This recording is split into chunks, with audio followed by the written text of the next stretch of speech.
All right. Good afternoon, everyone, and welcome to the Ateneo de Manila University Department of Economics and Ateneo Center for Economic Research and Development Seminar Series.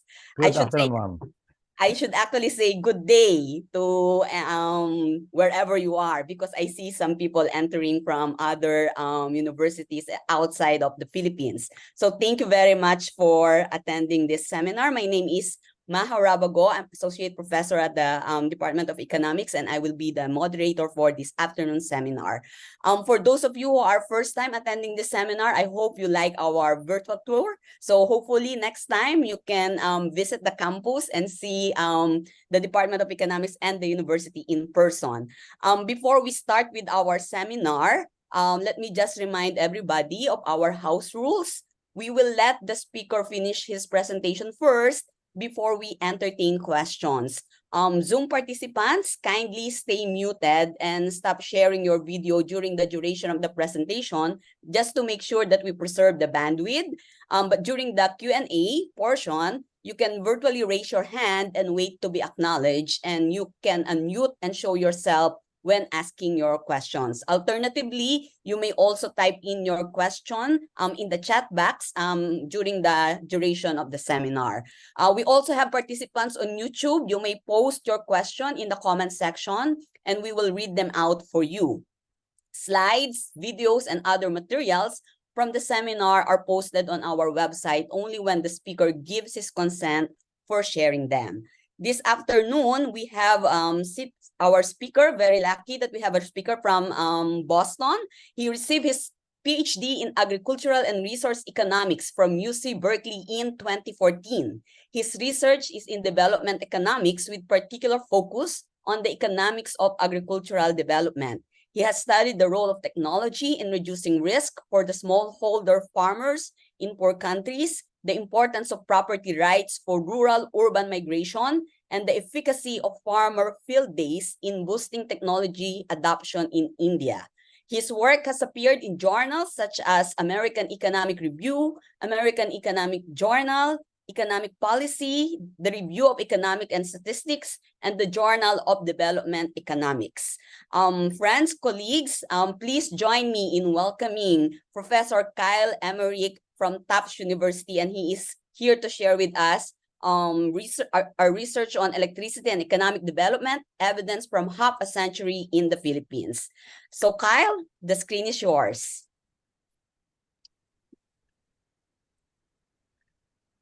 Thanks, Maha. Appreciate the invite here today. Just queue up the screen sharing.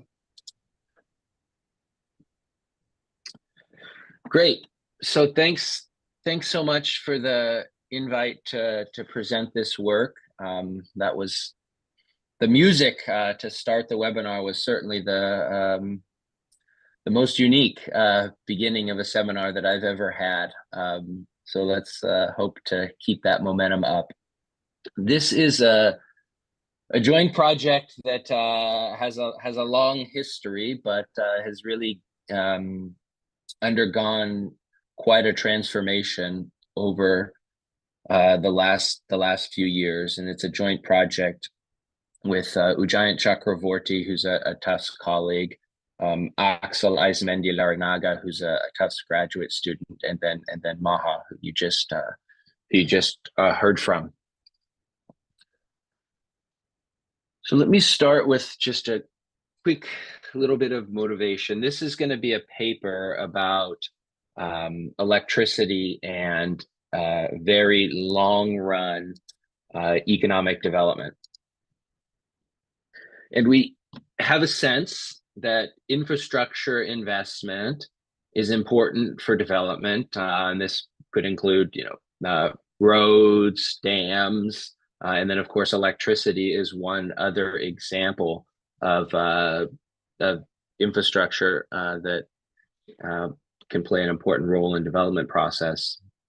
Now, in terms of the evidence on electricity, there's a fair amount of evidence from different contexts about how either electricity provision or electricity quality affects outcomes. There's some work on from Hunt Alcott and co-authors on reliability in firms in India, some work in South Africa on household electricity connections and labor supply, and then some other work from Brazil on electricity infrastructure and welfare.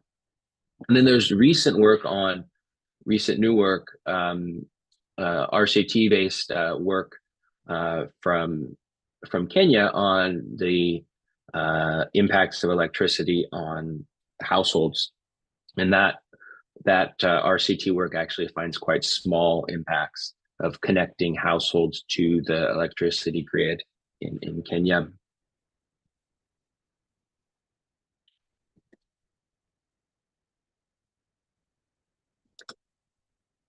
So there's sort of an absence of long-term evidence in this literature, however. And when I say long-term, I mean evidence over decades. This is going to be a paper that uses a historical natural experiment to look at really long-term evidence. And so that's where we think there's a lot of room for new work in this space.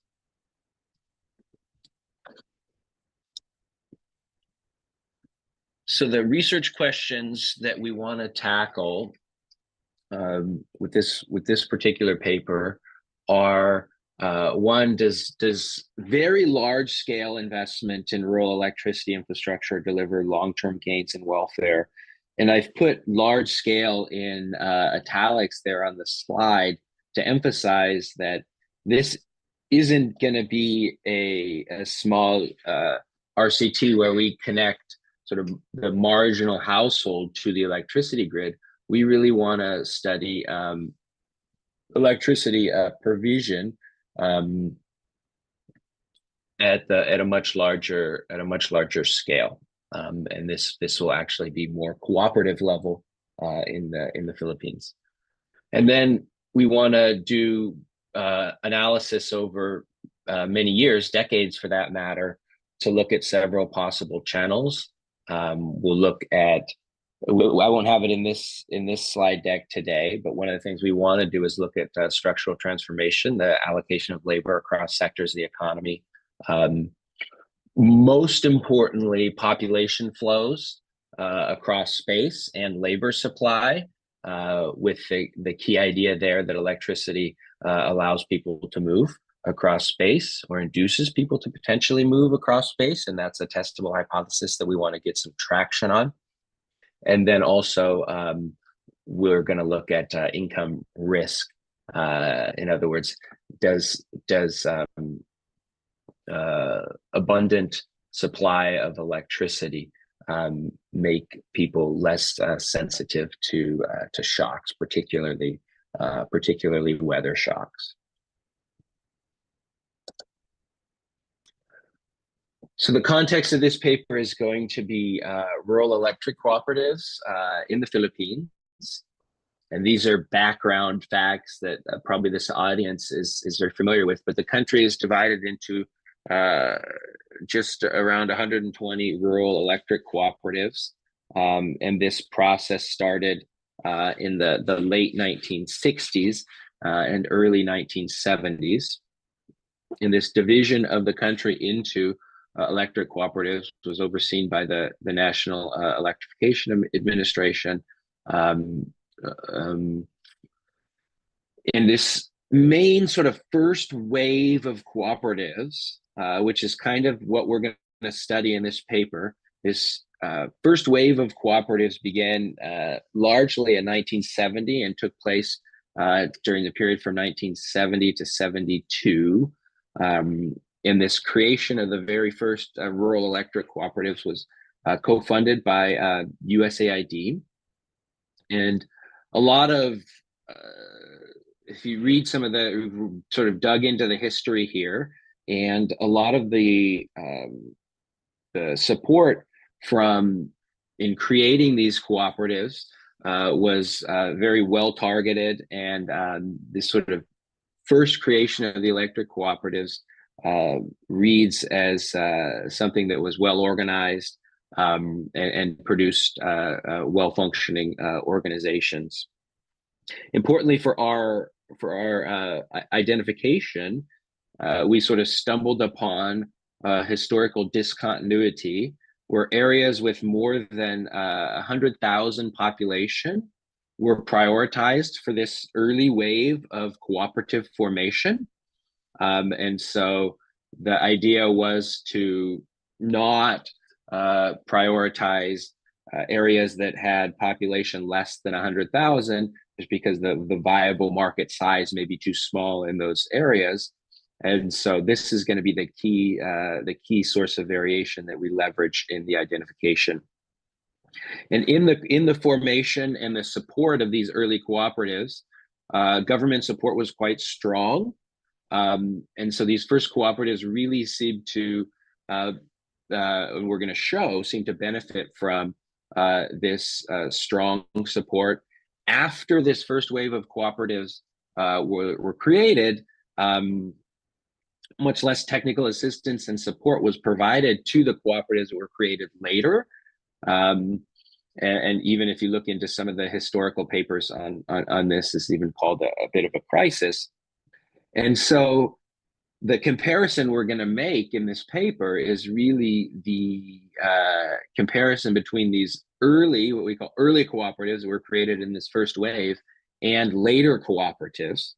And just sort of a spoiler alert, we're going to show you that differences between these areas in certain outcomes, not others, but differences between these areas in certain outcomes are persisting until today. So here, this histogram just shows you the distribution of the year of creation of electric cooperatives. These are from the fact sheets, or the not fact sheets, I should say, the cooperative characteristics that you can just go online and download from the NEA's website. And so this first batch of cooperatives here is those, looks like about 35 or so roughly that were created prior to 1973. And those are onto the left of this dashed red vertical line here in the histogram. And so as I mentioned earlier, in this paper, we're going to compare those cooperatives that were created earlier with this substantial support with those cooperatives that were created later without it. And we're going to use regression discontinuity. So what we're going to do is we're going to take very long run outcomes. The really exciting part of this exercise for me is that we're able to look at outcomes almost 50 years later. And so potentially investment in electricity can take a long time to show impacts. And so we certainly have allowed enough time for that. And we're going to do that by comparing these cooperatives that just barely had 100,000 population in 1970 with those that barely had less than 100,000 in a standard RD analysis. From what we can tell, it doesn't seem that this threshold was really well known or easy to gain, and so that's important for the identification. We don't see any sort of bunching along that threshold, which you would expect if there was any sorting on either side of the threshold. In other words, gaming. And so, in terms of the presentation, I'm going to start with some first stage evidence on more electricity-related outcomes, and then turn to welfare-related outcomes, particularly population mobility. So this has been a substantial data exercise, and Maha and team, we've put together a large amount of data, or assembled a large amount of data to look at a fairly broad set of outcomes. And so we've digitized census information for 1,600 municipalities or so, around 1,600 municipalities for the period from 1970 to 2010. Those old census files are PDFs, and so we digitize those, and we use those to generate the running variable, which is the population of the cooperative in 1970. So that running variable is generated with municipal census data. For cooperatives, we have cooperative level electricity infrastructure. We have the number of household connections. We have information on electricity prices for these 119 cooperatives. And those are sometimes a panel, and those come from the rural electric cooperative fact sheets that the National Electrification Administration puts out on an annual basis. So we have some set of those after 2000, so we can look at cooperative level outcomes. We put together the household surveys from the APIS and FEES data sets. I'm sure this audience is very familiar with. We have night lights from the College of William and Mary's AID data portal, where you can, it's a really cool portal for the students here in the room, where if you go online, you can grab various spatial data sets and match them to admin 2 level units, or admin 2 level boundaries, I should say. We have labor allocation data from the census. I sort of made a mistake and doubled up here on the slide with the income and expenditure bullet there. And then also we have weather data, which we'll use towards the end of the presentation,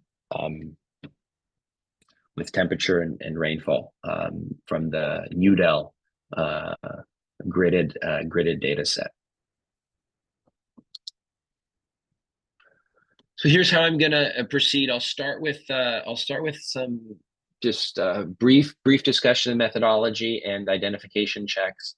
Then I'm going to show you all graphical evidence on first stage effects. I put them in first stage here on electricity provision and the amount of electricity that's bought and sold locally. Then we'll talk about these effects on local income. Then think about the mobility of population across space. Look at effects on income risk. And I'm just going to talk through how we reconcile these results all together, and then wrap up. So our method of estimation, we're going to start by using either individual level or cooperative level data. And this is just going to be a simple linear RD specification. So in this particular specification that I've written here, we have some outcome for, say, individual I in cooperative C, and then we're going to have a dummy for that cooperative being above 100,000 population in 1970. The running variable, which is the difference between that cooperative's population and 100,000, and then the interaction of the two. And in sort of standard simple RD analysis, where beta 1 is going to be the parameter of interest, because that's going to just be the jump up or jump down, or the no jump, if you will, in the regression function, showing the relationship between cooperative population and the outcome. We'll always cluster at the cooperative level, and then bandwidth, we'll let the data decide bandwidth using the methods proposed in Kalanico, Cataneo, and Tutunik's 2014 well-known econometric paper.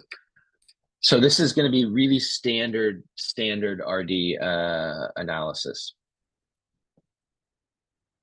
So now I'm going to show you just some sense checks on the identification by looking at sort of pre-reform, prior to when these cooperatives were formed.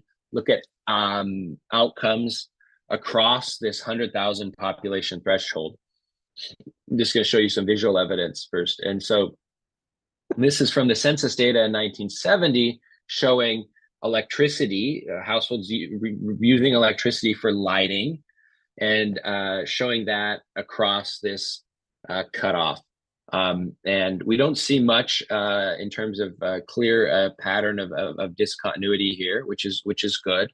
These cooperatives that were less than 100,000 looked kind of like these cooperatives that were more than 100,000 in 1970 in terms of electrification rates. There just wasn't that much electricity.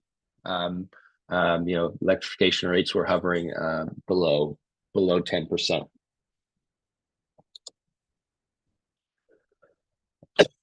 Here, if we look at population growth of the municipality during the period from 1960 to 1970, when population growth was decently high, as you can tell, where those dots are positioned on the y-axis of the graph, but we're not really seeing much in terms of a threat to identification. That is, we see that the regression function doesn't change much across that threshold. So again, places that were below 100,000, just narrowly below 100,000, looked like places that were just narrowly above 100,000 prior to this formation of the first cooperatives.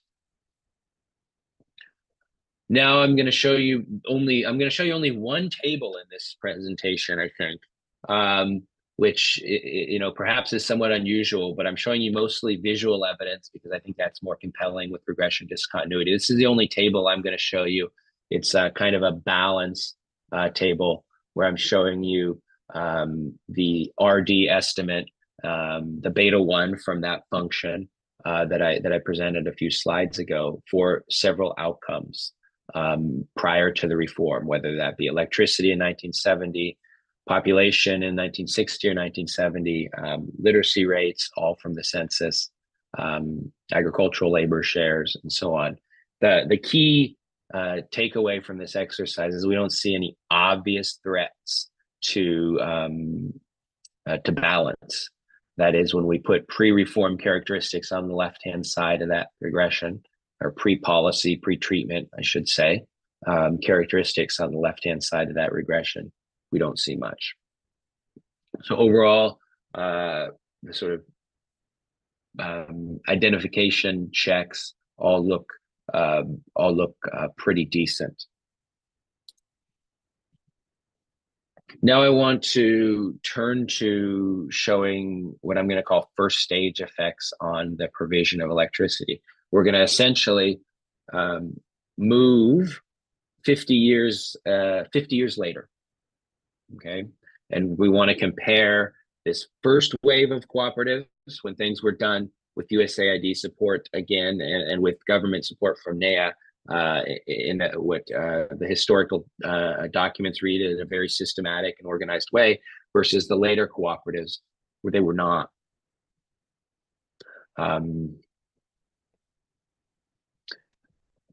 So here for the data, we're going to use these EC fact sheets. And we're going to use those fact sheets to get annual data on cooperative performance. And then also, several years ago, we were able to download from the web. There used to be a website that had assembled prices, electricity prices at the co-op level. And so we, before that website went away, we were able to download these data. And so we have electricity prices at the cooperative level during the period from 2011 to 2016. And I'm just going to show you all graphs. Okay. So the first result is that areas that were larger than 100,000 were indeed more likely to be formed into cooperatives prior to 1973. So the vertical axis of this graph is whether the cooperatives were created in 1972 or earlier. And nowhere with populations less than 100,000 was formed in 1972 or earlier. That's why that dot to the left of the vertical line is on zero, and that jumps up by 44 percentage points. So when you cross that 100,000 threshold, the probability of being created during this first wave goes from effectively 0 to 0.44.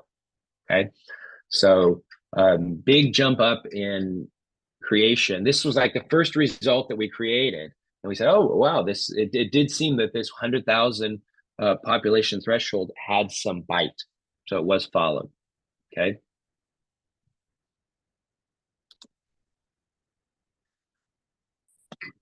So the year of first energization at the cooperative level, when did the lights come on? If we look at that as an outcome, we see that the areas, the cooperatives with more than 100,000 in 1970 population, the lights came on about 6 years earlier. Okay, so the electricity arrived earlier in these places. And it's quite a noticeable jump. Some places with much smaller populations, electricity didn't. The first electricity didn't come until even the late 80s or maybe even early 90s.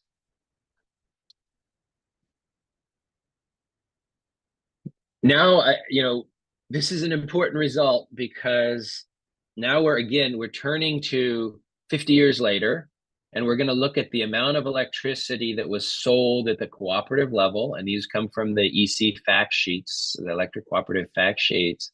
And we have we were able to get the periods 2007 to 2011 and 2017 to 2021. And we have the amount of electricity sold in megawatt hours at the cooperative level.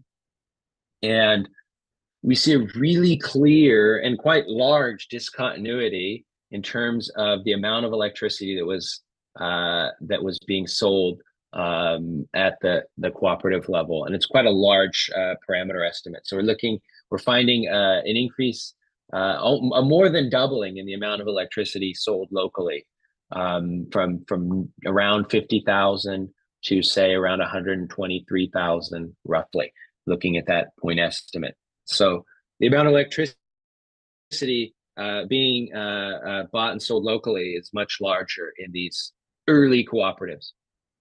We see this very abrupt jump.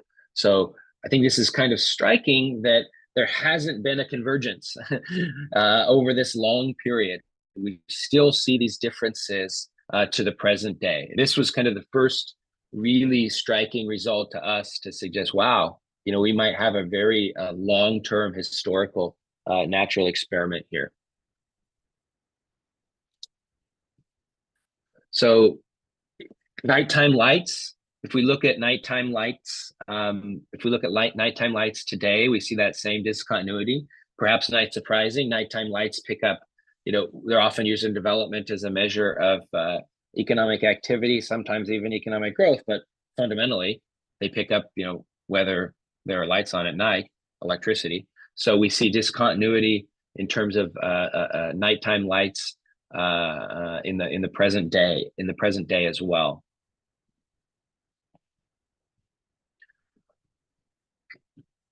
We also have the number of customer connections at the cooperative level, and that goes up by 17,000 when we cross this 100,000 threshold.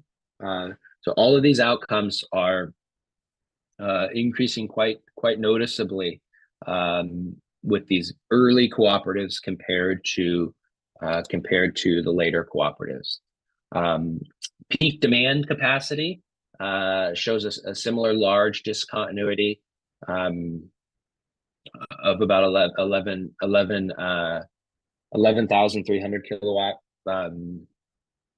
more capacity for these early cooperatives. Another set of outcomes we have is electricity prices. So in addition to electricity being more abundant in these early cooperatives, even today, it's cheaper by about 27%. This is log electricity price. So we interpret these coefficients as approximate percentages. And so early formed cooperatives, electricity is substantially cheaper and more abundant, even to this day. So that's kind of the main takeaway from that initial analysis. We see the same thing if we look at prices in levels. So I want to just quickly summarize so far. So we've shown this historical natural experiment that cooperatives that were formed in the first wave just look different today. They look different today in terms of selling more electricity, reaching more customers, having more electricity infrastructure, and providing cheaper electricity. Now we're going to turn to local income and expenditures, and we'll use two sources of data, the APIS fees household surveys, and then some data on local municipal taxes. And then that data comes from the Department of Finance, the Bureau of Local Government Finance. You can download these data at the municipality level online. So I have about 10 minutes or so. So I'll scoot through the rest of this analysis.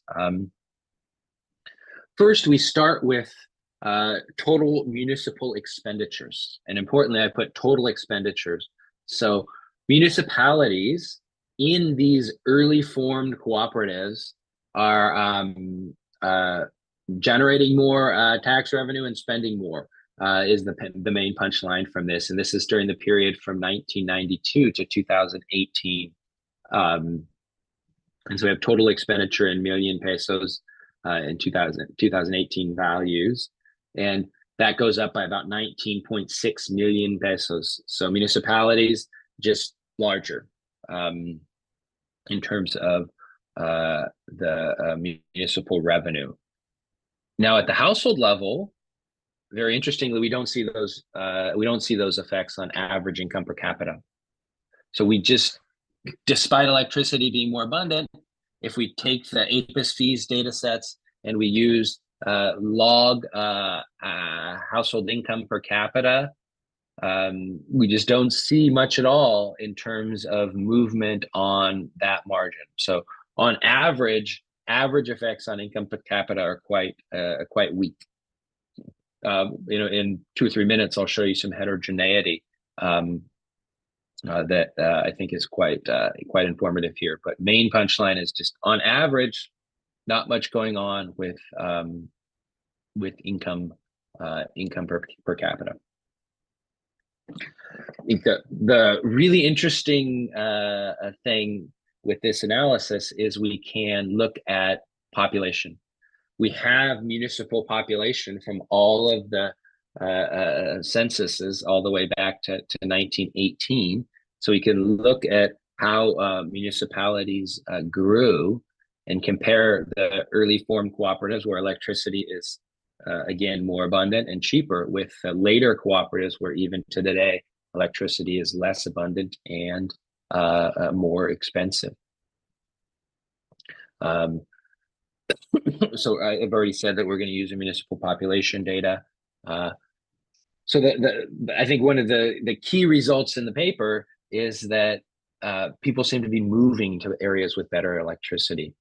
So here we have log of municipal population, and this is during the period after 1970. So this must be 1975 onwards. And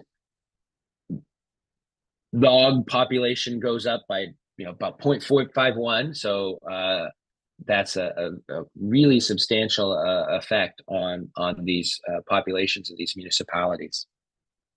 So municipalities seem to be growing more when electricity is abundant. People are moving with their feet.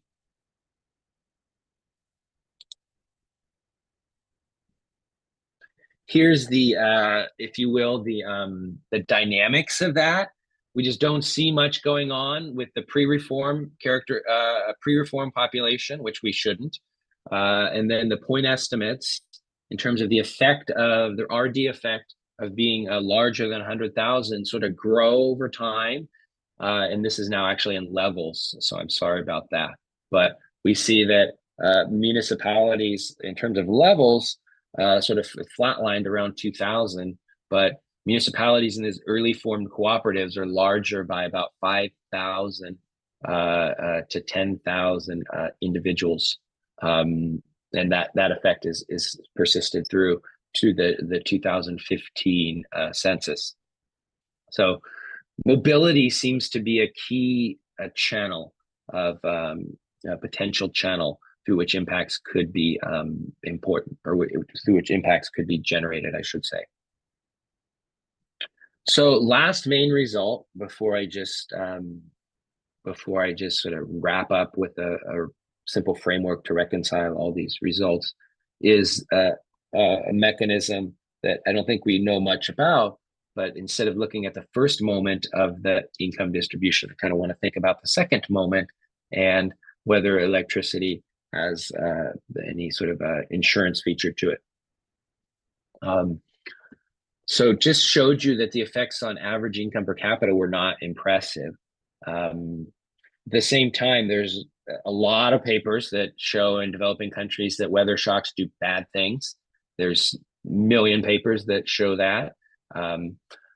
We wanted to look and see whether electricity could potentially mitigate the negative effects of weather extremes on economic outcomes. So what we do is we look at the effects of extreme temperature both above and below this 100K cutoff. We know that cooperatives that were more than 100,000 in 1970 have much more electricity today. Are weather shocks less detrimental in those places compared to places with less than 100,000 population, where we know electricity is less abundant today? So that's the idea that we took to the data, and we see that and what I've done here, this is not the most beautiful graph, but what we've done is we've binned the data and looked at the effect of temperature on income per capita from APIS fees from, again, 2004 to 2014, I believe, 2003 to 2014. And we looked at that temperature effect across the entire distribution of population. And interestingly, like the negative effects of temperature on income are indeed much larger in these early, in these later formed cooperatives, that is, in these areas where population in 1970 was much less. So this shows some evidence that one of the features of electricity may be, well, it might not just be on average, but during really bad years when weather is unfavorable, those bad years hurt. They hurt less in cooperatives where electricity is abundant. Okay, so that negative effect of income is much small. A negative effect on income is much smaller in places with abundant electricity. I don't think this finding is really out there, particularly with an RD analysis like that. So let me just take 2 more minutes to sort of wrap up with a framework about how we reconcile these results, and then talk through what we think they mean. So this is really, the idea is what we can do with this very long-term historical natural experiment is think about general equilibrium. So better and cheaper electricity has two effects. One, by increasing firm productivity, this could potentially lead to higher wages. But at the same time, electricity is a consumption good. Households consume it, and increases in electricity can increase utility through this consumption amenity. And if we were to just operate in this sort of standard partial equilibrium framework, where we don't think about people moving across space, that would suggest that higher income and higher consumption is the key welfare channel. But in reality, we know that people move across space in terms of seeking better amenities. And we think of, sort of spatial equilibrium as an important concept in urban economics. And the natural experiment that we have here allows us to look at that. So the idea is that the utility from consuming better electricity pulls people towards these early cooperatives. And then in equilibrium, the equilibrium is going to be when no person can actually increase utility by moving. So with this particular framework, the welfare effects of electricity are just much more broad than how much does your household's income or how much does your household's consumption go up when electricity arrives, because people move around. And so that consumption amenity matters for welfare. And so the key here is you need good, clean variation, not just comparing places with electricity to places without, but good, clean variation that's much higher up than the household to identify these effects, because you need variation in electricity provision at a much larger scale. And that's what we think we have with this cooperative level experiment. No, I shouldn't say experiment, but natural experiment. So just to sort of provide some key takeaways, what we've done in this exercise is looked at very long-term effects of the formation of these very first electric cooperatives in the Philippines. And these large local shocks, which have had very persistent effects to today, help us look at channels that we've known less about. And the first is population mobility, and then the second is this risk mitigating effect, where electricity attenuates the effect of weather shocks. So in terms of implications, I mean, if we think about this, some parts of Africa may very much look like the Philippines did in 1970. And micro level studies can capture some benefits of electricity if we think about connecting the last few households to the grid, and we want to know how much does that change their welfare. But the overall effect of electricity on welfare, when we think about more large scale provision of electricity, includes people moving to seek better amenities. And so we need a different sort of empirical approach. We think this is one example of such an approach that allows us to pick up this population mobility effect. And in the Philippines case, it seems to be that populations moving across space are an important determinant of the welfare gains from electricity. So that wraps up my 40 minutes, or say 43 minutes, to be a bit more precise. So Maha, back to you, and over for questions. Yes, thanks. Thanks, Kyle, for that very expansive presentation and taking us through the historical connection of electricity in the Philippines. Okay. So now we open the floor for questions from the audience. Anybody? May take time for the people to warm up. So you may just virtually raise your hands. Okay, I see one. Tito Aliga, you may ask your question. Thank you very much, Samaha. Thank you very much, Kyle, for this uh, interesting presentation. I was just wondering that if there is a graph that tells us now what is the performance of these cooperatives based on current day and present day populations.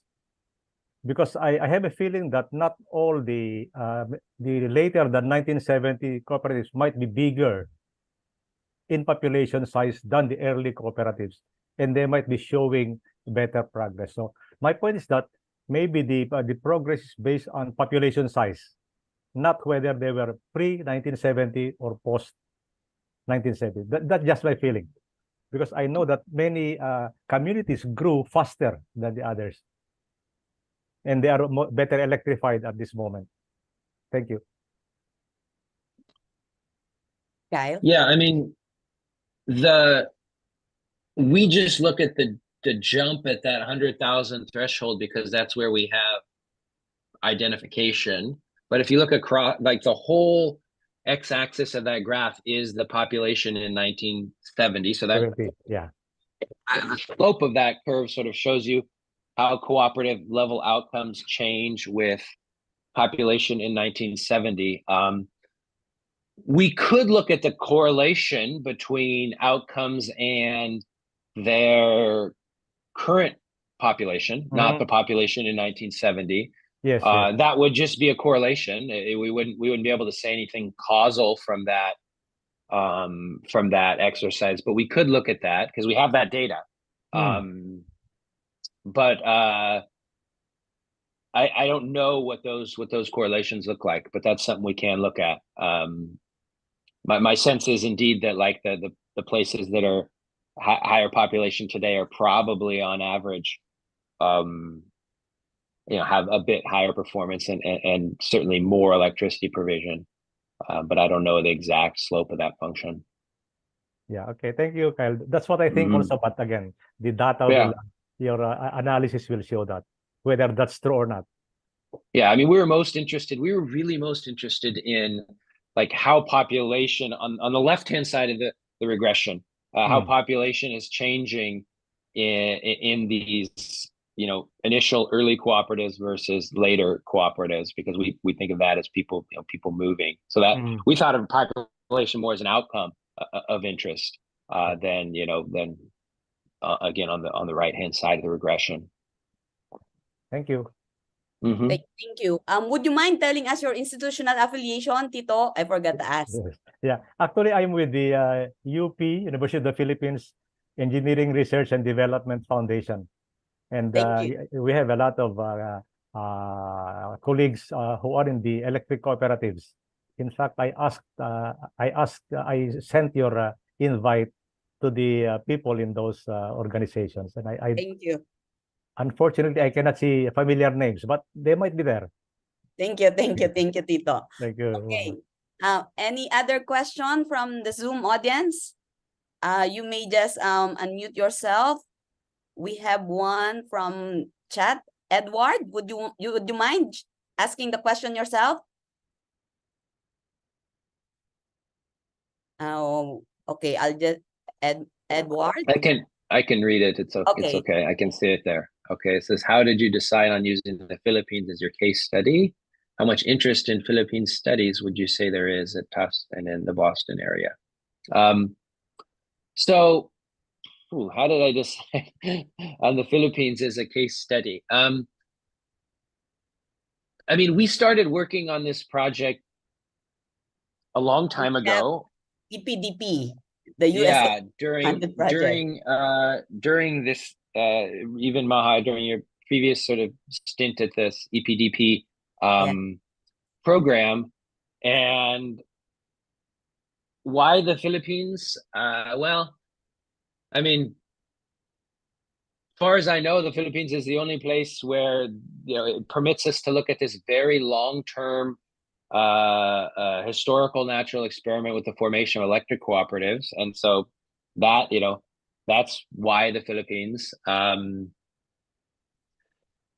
And certainly, I mean, in development economics, you know, there's interest in the Philippines, just like there's interest in sub-Saharan Africa. I don't think any of us really have a strong sort of country interest. We're more interested in the issues, and it's really where can you look at the issues you want to look at, and the issues you find important and exciting, and then in reality, where do the data exist? Like, where can I get the data to answer the question? And so ideally, we'd like the questions to be important and relevant beyond just the Philippines, but other countries. And so we're looking at development questions, not just questions that are specific to the Philippines. And I think that's true for this case as well, where we're looking hoping to say things about broader questions about development, and when what happens when there's a lot of cheap electricity available, and compared to when there's not. We think that's a broader development question that we answer in the Philippines. Lot of work in development economics in the Philippines, though, by a lot of different people. So there's certainly a ton of interest.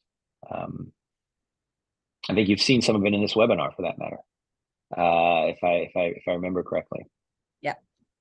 Thanks, Edward. Any other question from our Zoom audience? You may unmute yourself or show yourself in the camera to ask your question. Please feel free. Let me just scroll. We actually have guests here from, we have Shell. Yes, Shell Habito is our member of the faculty and also former NEDA secretary. Yes, Shell. Hi, good afternoon. Kyle, I think you probably know that there was a period in our history, I believe it was late 80s or 90s, when so many, in fact, the majority, the bulk of our electric cooperatives really were in great trouble financially, particularly because of low collection rates, etc. I mean, and I guess they were somewhat rehabilitated at some point. It's been too long ago that I forget when it was. But the only reason I bring that up is I'm curious whether that could have had an effect on the kinds of results you were seeing when most, if not almost all, of the electric cooperatives were really practically troubled. So they were operating under very abnormal circumstances. Yeah. I think, I mean, I can't say for sure that is like why these effects are persisting to the present day, but the cooperatives that were created later and that were trying to sort of get started during this crisis period just look, if you will, worse today than the cooperatives that started initially in 1970 and were already kind of up and running during this crisis period. So I think that's probably indeed one of the reasons why we're seeing the differences that we see, that like it just, the convergence never happened, that like trying to get formed, trying to get started during this period was hard. And it led to organizations that perhaps don't run as effectively as the ones that were already set up and running. In terms of like I am interested in more, like, to be honest, more reading and more like if you can point me to really detailed sort of documents that talk through this historical stuff, it helps us to really sort of position these results within that historical episode. So, and if we can actually prove it in the data, it's even better, rather than just sit here and speculate about like what the mechanism is on this call. I think that's probably the mechanism. So if you have, sort of places where we can go to really learn more about that crisis period, I'm all ears and interested in digging through that. So please do let me know. But I do think you're right that probably is one of the reasons why we're seeing these differences, because it's kind of surprising, actually. It's a long time ago, and we're still seeing differences between these cooperatives. You would have thought that they would have converged, but I guess these institutions are kind of sticky, and if you get set up in a tricky time, it just has long-lasting impacts. Yeah, well, unfortunately, I don't have, I can't think of any material I could help you with. But of course, I'd imagine that the National Electrification Administration hopefully will have records on and even studies. I know that there were Yeah. some studies that were being done at that time, that crisis period. But anyway, Yeah. you just might want to, if you want to further develop this work, Yeah. look That's at a good whatever point. might be available. Yeah. We were Yeah. there. We were Actually, there Kyle, several years ago. Yeah, go ahead. Yeah. Go ahead. I think we have that data from NEA where they have like a great sort of grading system. I think that would reflect the the characteristics of the co-op that Shell is telling us about. They have a grading system where the problematic co-op would be where we would be able to identify those Right. co-op. I just don't Right. know. They I do. can't remember now if we have the time series of those. We're not that far back. Yeah, Only that's the like problem. only data from, more recently.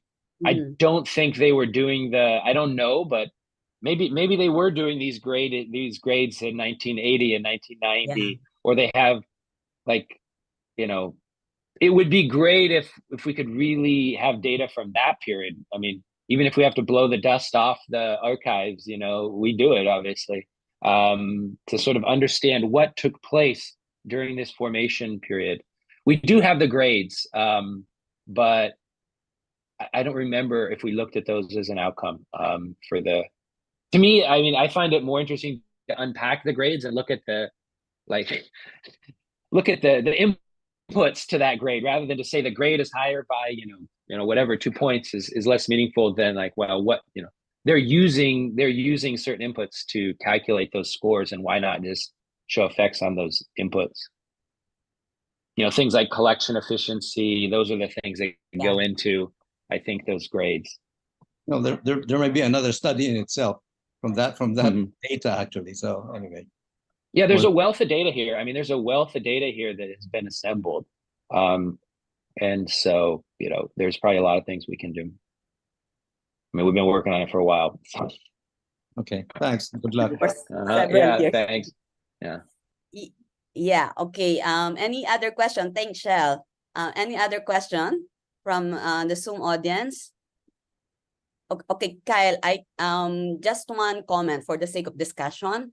So you mentioned that population are moving where there are good amenities, especially electricity. But in our discussion with other government officials, in charge of electricity connection, we have this anecdotal evidence that people would like to stay off grid, meaning not connected to the grid, because obviously when they are connected to the grid, electricity cost would increase. So this resident households would want to stay off grid rather than connect to the grid. And I also get a lot of comments when presenting welfare outcomes connected to income that the choice of where people live is also endogenous.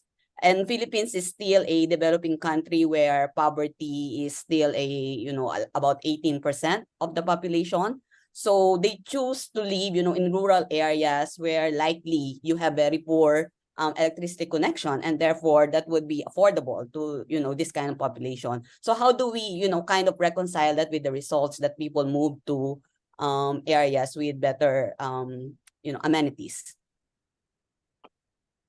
I think probably is that, like, if we think of electricity having an individual specific taste parameter, there's some individuals that clearly value that as a consumption good, and those are going to be the people who move. Where I agree that other people just like rural living. they like living in the countryside, don't care if the provision of electricity is fairly limited, but it's just a sort of, we're picking up the average effect across the entire population, and what we're showing is there's more people who swing towards the the side of actually putting value on having enough electricity supply than there is on the other side, who would rather stay off grid and, you know, not consume any electricity whatsoever. Indeed, sure, I totally recognize that there probably are some people like that, but it's just more, you know, what is the average person? And that's all we're estimating in the data is the average effect. So if we think of like, you know, a utility model where, you know, tastes have some I index on them, tastes for electricity have some I index on them, then that type of heterogeneity could match both our data and then your anecdote. Yeah. But that's good to know, and that's a good story also to tell to our policymakers. So we have to get the paper out soon, Kyle. Yeah, right. Indeed. Yeah, that's yeah. The transformation of the paper has been tremendous. It's been a lot of work, all of this data, but I think it's for the better. I think the paper is turned into a different paper, and it's been the most unique experience of certainly my career in terms of working on a project. I do a lot of development field RCTs and so on. This has been different, and the sort of evolution of this, because we wanted to get it right. And so the identification was an issue. And so this, I think, is really strong identification. I think it allows us to say things more persuasively, which is good. All right. Any last question from the audience before we end? We don't want to keep Kyle. It's 3 a.m. or 4 5 a.m. already. 5 a.m. now. Yeah. All right. Coffee So time. Coffee time. I invite everyone to open their camera for our photo opportunity with our speaker. But before that, before I forget, let me invite you to the next seminar and to visit our website for materials from previous seminar. You'll find it in our website. Also, for recording of the previous seminar and today's seminar, it's up in our YouTube playlist. You can look at the Ateneo YouTube and look at this playlist, and then the economic seminar series, and you'll find the seminar series from the recording of the previous seminar. And may I invite everyone to the next seminar on October 25. Our speaker is Fenella Carpena from Oslo Business School, Oslo Metropolitan University, and she will talk about the impact of a decline in conflict on the food security evidence from Colombia. And for those of you who are requesting for certificate of attendance, our graduate assistant Aya is now sending the link to the chat box where you can file in your request. And before we take that photo, I'd like to thank, as always, our graduate assistants and our IT tech support, Rainier, Aya, and Rudel, for helping organize this seminar. So now, please turn on your camera for our photo opportunity with our speaker. Aya, will you be the one taking the photo? Yes. Okay, so I'll just give everyone a moment to turn on their cameras. Okay, thank you. I'll be taking the photo in 1, 2, 3, smile. Okay, one more. 1, 2, 3, smile. Okay, thank you very much. Thank you, everyone. Please join me in thanking Thanks. Kyle. Thank you. Take Thank care, you. everybody. Have a good day. Thanks, Bye. Kyle. Thanks. Yep. Bye, everyone.